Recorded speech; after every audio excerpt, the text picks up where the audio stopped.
My boss. Stayed at my apartment after a storm. She said, "Don't call me your boss tonight." The power went out at exactly 9:17 p.m., right as the wind slammed something heavy against my living room window. My phone buzzed a second later. I'm stuck. Every hotel nearby is full. Roads are flooded. I don't know who else to ask. The message was from Eleanor Wright, my boss. The woman who signed my paychecks, ran meetings like military drills, and never once asked about my weekend. I stared at the screen, the rain roaring outside, my small apartment dimly lit by emergency candles. "You can stay here," I typed, heart pounding. "It's not fancy, but it's dry." 3 dots appeared, then disappeared, then appeared again. "Thank you," she replied. And, "Don't call me your boss tonight." I'd always seen Eleanor as untouchable, perfect suits, calm authority, the kind of woman who never spilled coffee or showed up flustered. But when she arrived an hour later, soaked from the storm, hair plastered to her face, shoes in her hands, she looked human, tired, smaller somehow. "I'm sorry," she said quietly. "I didn't mean to impose."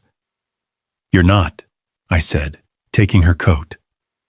"Honestly, I'm glad you're safe."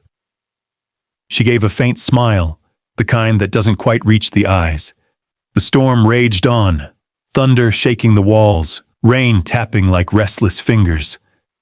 I offered her my bed without thinking. "I'll take the couch," I said. She shook her head. "No, I'll take the couch. It's your place." For a moment, we just stood there, 2 people stripped of titles and expectations by a power outage. "All right," I said finally. "But I make terrible tea." She laughed, actually laughed, and that sound startled us both. We sat on the floor, backs against the couch, mugs warming our hands. Candlelight flickered between us. "Why did you say not to call you my boss?" I asked. She stared into her tea. "Because tonight, I don't want to be the person everyone expects. I just want to be Eleanor." The wind howled outside. Something about the honesty in her voice made my chest tighten. "I don't think anyone ever sees me," she continued softly. "They see the role, the title, the decisions, not the person making them." I nodded. "I get that more than you think." She looked at me then, really looked at me. "You're always early. You stay late. You cover for people without complaining." I shrugged. "Someone has to." "Do you know," she said slowly, "that I was planning to lay off 3 people next month?" My stomach dropped.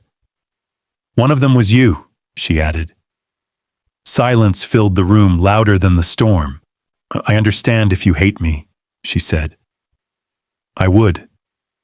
I swallowed. "Why are you telling me this?" "Because tonight, I don't want to lie. And because watching you open your door to me without hesitation made me realize something." She took a shaky breath.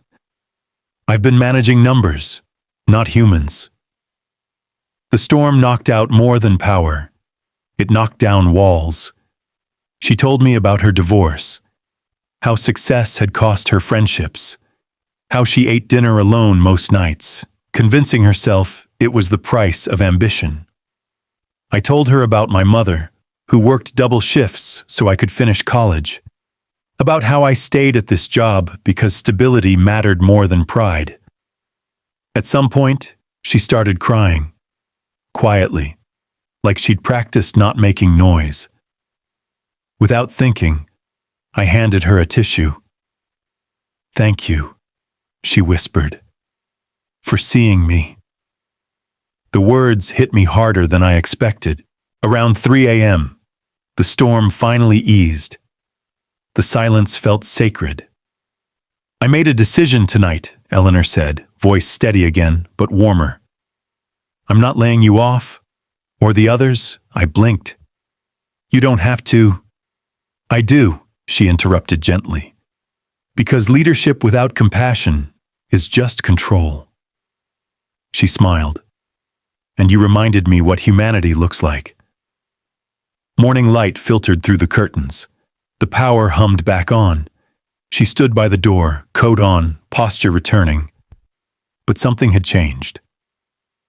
Thank you, she said. Not as your boss, as a person.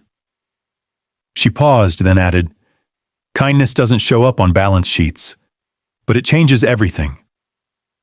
After she left, I looked around my small apartment. The couch, the mugs, the candles burned low. I realized something important. Sometimes the biggest storms don't destroy homes.